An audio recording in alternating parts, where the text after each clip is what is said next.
Masih bersama saya Adini dan kembali kami sampaikan berita Padang hari ini.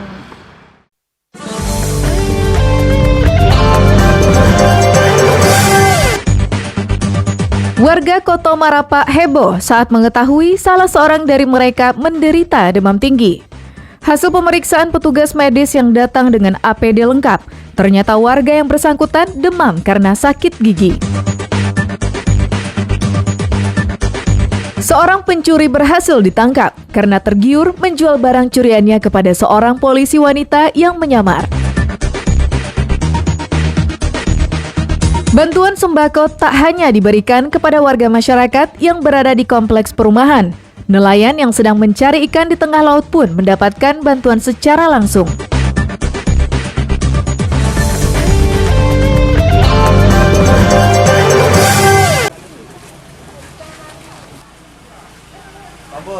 Warga Koto Marapa, Kecamatan Padang Barat, Selasa siang heboh. Sebabnya salah seorang warganya dikabarkan mengalami demam. Petugas medis pun datang. Ternyata yang bersangkutan hanya sakit gigi. Mendapat informasi tersebut, petugas puskesmas Kelurahan Padang Pasir mendatangi rumah salah seorang warga di Koto Marapa yang dikabarkan menderita demam tinggi tersebut. Petugas bahkan datang menggunakan alat pelindung diri lengkap. Ternyata warga yang dikabarkan demam tinggi tersebut hanya menderita sakit gigi biasa. Menurut keterangan pria tersebut, dirinya memang mengeluh karena sakit gigi. Mungkin keluhan itulah yang didengar warga lain sehingga menyebar isu bahwa dia terjangkit COVID-19. Untuk lebih memastikan, petugas medis memeriksa suhu tubuh pria tersebut. Hasilnya, suhu tubuhnya normal.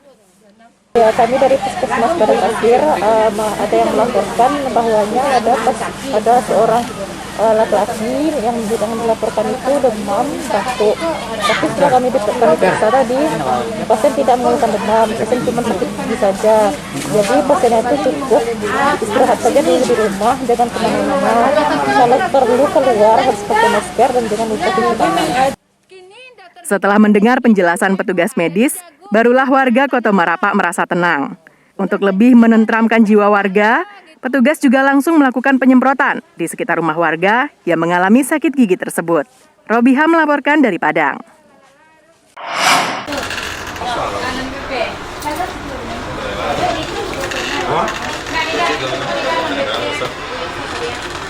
Seorang pencuri telepon genggam di pusat perbelanjaan Kota Padang berhasil ditangkap petugas setelah seorang anggota polisi wanita menyamar hendak membeli telepon tersebut.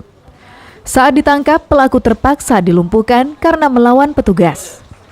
Dengan tertatih-tatih, Aldi dibawa masuk ke ruang pemeriksaan reserse kriminal Polresta Padang Selasa pagi. Residivis kasus pencurian sepeda motor ini ditangkap petugas Senin malam di kawasan Gor Agus Salim.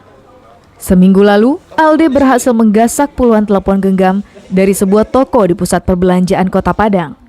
Dari rekaman kamera pengintai yang terpasang di pusat perbelanjaan tersebut, petugas berhasil mengidentifikasi wajah Aldi.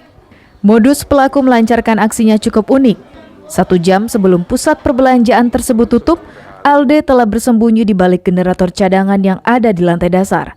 Dengan cara merusak pintu toko, Aldi pun mengambil puluhan telepon genggam yang tersimpan di toko tersebut. Saking banyaknya telepon genggam yang disikatnya, Aldi terpaksa menggunakan gerobak dorong.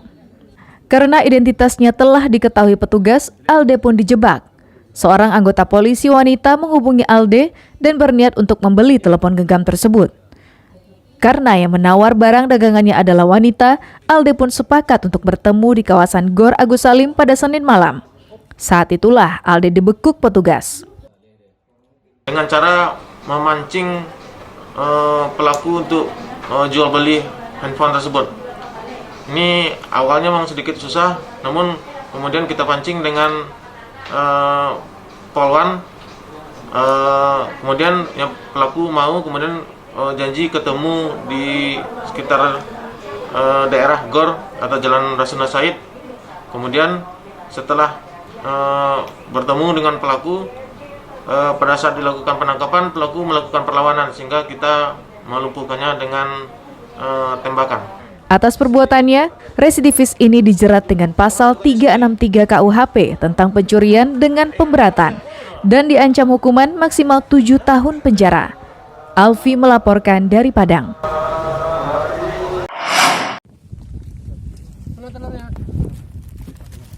Jelang penerapan PSBB atau pembatasan sosial berskala besar, Direktorat Polisi Perairan atau Ditpolair Polda Sumatera Barat bersama Bea Cukai Padang membagikan sembako kepada nelayan di perairan Sungai Pisang Senin siang. Para nelayan yang tengah mencari ikan diminta merapat ke kapal Polairut untuk diberikan bantuan sembako. Selain di tengah laut, Polair dan Bea Cukai juga membagikan sembako kepada masyarakat nelayan di Sungai Pisang, Kecamatan Bungus, Teluk Kabung, Padang, dan masyarakat di Sungai Pinang, Kabupaten Pesisir Selatan, yang berbatasan dengan Teluk Kabung. Selain menyerahkan bantuan sembako berupa beras, telur, dan mie instan, petugas juga melakukan sosialisasi terkait pembatasan sosial berskala besar di seluruh wilayah Sumatera Barat yang mulai diberlakukan Rabu ini.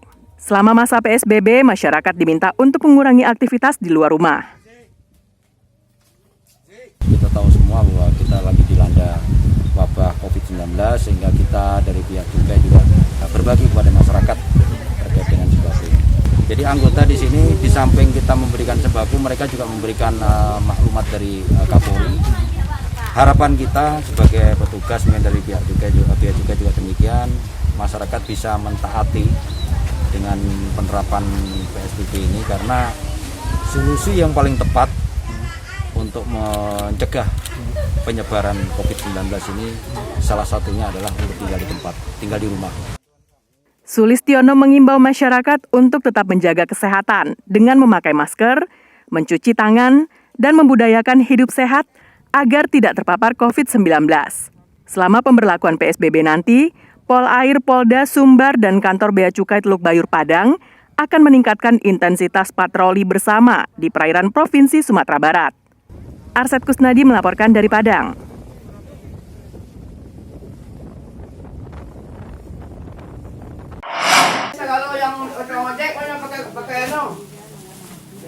Warga Nagari Kapalokoto, Kecamatan Nansabaris, Kabupaten Padang Pariaman, Senin pagi kembali mendapatkan bantuan sembako dari sejumlah perantau yang berasal dari Kapalokoto yang tidak mudik karena wabah COVID-19.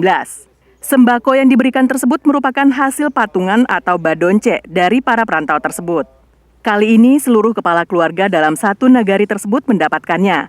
Tidak peduli keluarga kaya maupun miskin, semuanya dapat sembako. Sebanyak 360 paket sembako yang berisikan beras, mie instan, telur, dan masker dibagikan. Untuk menghindarkan terjadinya antrian dan kerumunan warga, pihak nagari dibantu aparat TNI dan Polri langsung mendistribusikannya ke seluruh rumah warga secara door-to-door.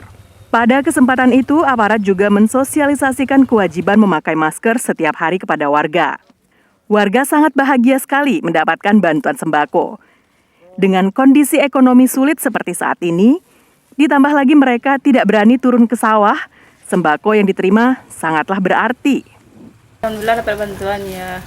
Selama kan enggak bekerja lah Pak, di rumah aja. Sekarang dapat bantuan kan syukur manfaat ya Pak. Biasanya suami kerjanya petani Pak, sekarang enggak bekerja Pak. Sementara itu terkait tradisi perantau yang pulang kampung menjelang Ramadan atau Lebaran, pihak nagari telah meminta untuk tidak pulang kampung dahulu sampai COVID-19 berlalu. Namun bagi warga yang telah pulang kampung, harus mengikuti aturan pemerintah untuk mengisolasi mandiri selama 14 hari.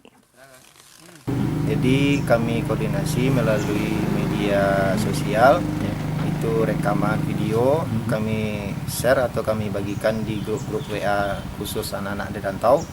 Alhamdulillah dia menanggapi sesuai himbauan pemerintah untuk sementara waktu ditunda untuk kepulang kampungan. Kepada warga juga diimbau untuk mematuhi aturan yang dikeluarkan pemerintah terkait dilaksanakannya pembatasan sosial berskala besar di Provinsi Sumatera Barat. Eki Rafki melaporkan dari Padang Pariaman.